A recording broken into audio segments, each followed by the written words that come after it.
سامعین، آج بھارت اور پاکستان میں روزانہ کروڑوں کپ چائے پیے جاتے ہیں، لیکن کیا آپ جانتے ہیں کہ صرف 200 سال پہلے یہاں چائے کا کوئی رواج نہیں تھا؟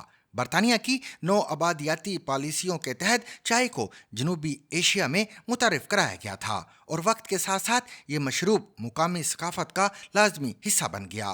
عالیہ نازکی اور سمید ککرو کی اس دلچسپ رپورٹ میں جانیے کہ چائے نے برے صغیر کے دل و دماغ پر کیسے قبضہ کیا۔ چائے پئیں گے؟ آپ کو پتہ ہے انڈیا اور پاکستان میں ہر سال کتنی چائے پی جاتی ہے؟ ہزاروں، لاکھوں، اربوں کپ۔ لیکن کیا آپ کو پتہ ہے کہ اب سے 200 سال پہلے تک ایسا بالکل نہیں تھا۔ ہمالیہ کی آغوش میں رہنے والی کچھ برادریوں کے علاوہ اور ایران سے آنے والی پارسی کمیونٹی کے علاوہ ساؤتھ ایشیا میں چائے کا کوئی کلچر نہیں تھا۔ یعنی چائے ایکچولی انڈین، پاکستانی یا بنگلہ دیشی نہیں، چائے چینی ہے۔ یہ والی چینی نہیں، یہ والی چینی۔ ہم اور آپ چائے کیوں پیتے ہیں، اس کے پیچھے گیس کریں کس کا ہاتھ ہے؟ برٹش امپائر، برطانوی سامراج کا، اور بھی بہت سی چیزوں کی ہی طرح۔ برطانیہ نے چین سے آنے والی چائے چکھی، اس میں دودھ اور شکر ملائی اور obsess ہو گئے۔ لیکن چائے صرف چین میں اگتی تھی، یعنی چین کا فائدہ۔ آپ کو کیا لگا تھا چین کے ساتھ ہونے والی ٹریڈ وارز صرف 21ویں صدی میں شروع ہوئی ہیں؟ پھر اوپیم وارز، جنہیں اگر چائے وارز بھی کہا جائے نا تو غلط نہیں ہوگا۔ خیر وہ ایک الگ ہی موضوع ہے، لیکن اس کا نتیجہ یہ ہوا کہ برٹش انڈیا میں برطانوی سامراج یا برٹش امپائر نے ٹی پلانٹیشنز قائم کی۔ آسام، دارجلنگ، اوٹی۔ ہم بات کر رہے ہیں 1830 کی دہائی کی، جب ایسٹ انڈیا کمپنی نے چین سے لائے گئے چائے کے پودوں سے آسام میں انڈیا کے پہلے ٹی اسٹیٹس قائم کیے۔ ٹی اسٹیٹس یعنی چائے کے باغات۔ اب کیا ہے نا کہ چائے اگانا آسان نہیں ہے، بہت سارے مزدور، بہت ساری محنت لگتی ہے۔ ویسے تو یہ ایسا ٹائم تھا جب اس طرح کا کام سلیوز یا غلاموں سے لیا جاتا تھا، لیکن برطانیہ میں 1833 میں سلیوری کو ابالش کر دیا گیا تھا۔ تو ایسے میں ایسٹ انڈیا کمپنی نے کیا کیا؟ اچھے کانٹریکٹس، فیئر پے لوگوں کو نوکریاں دی۔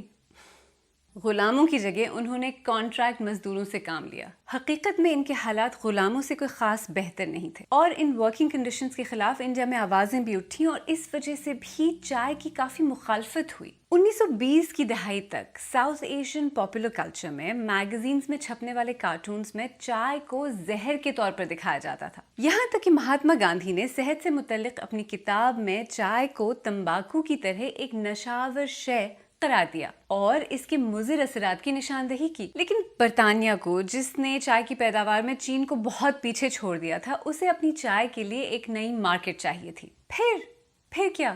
ایک ٹی بورڈ بنایا گیا، tea marketing expansion board. Railway stations پر ایڈز، 1930 اور 40 کی دہائی میں ایک بہت بڑی کیٹل سے سجی ہوئی گاڑیاں یوپی، بہار، مہاراشٹر، مدھیہ پردیش کے علاقوں میں جاتی اور لوگوں کو چائے بنانا سکھاتی۔ یہاں تک کہ جب آپ دودھ خریدنے جاتے تھے تو کچھ پرائیویٹ کمپنیز دودھ کے ساتھ ساتھ آپ کو چائے فری میں دیتی تھیں، وہیں پر آپ کے سامنے بنا کر۔ وقت کے ساتھ ساتھ لسی، چھاچھ اور الگ الگ طرح کا کاڑھا پینے والی مقامی آبادی بھی چائے پینے لگی۔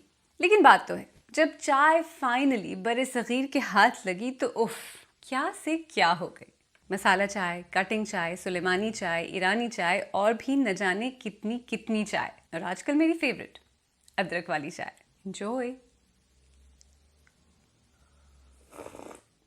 کوسٹا ریکا کی ایک جیل میں دلچسپ واقعہ پیش آیا ہے، جب ایک پولیس اہلکار نے رات کے وقت ایک بلی کو منشیات سمگل کرتے ہوئے رنگے ہاتھوں پکڑ لیا ہے۔